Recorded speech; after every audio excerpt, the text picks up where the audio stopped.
Hayırlı matur günler.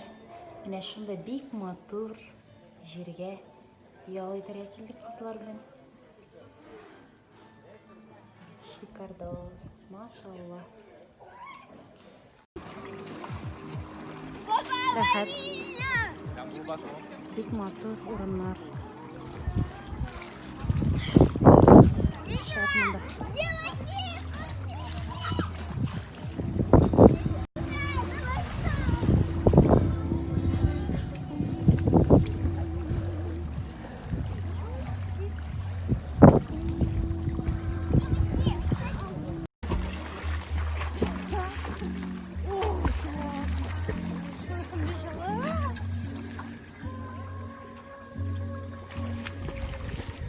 Прикольно.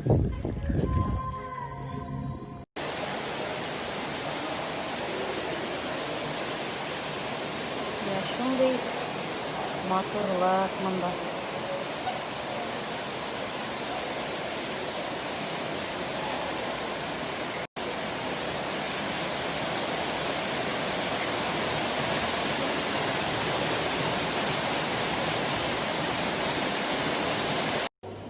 Hayırlı kaşalar, kaşa semaya. Demek kaşına vadi. Kıymaklar. Pasta. Fruklar.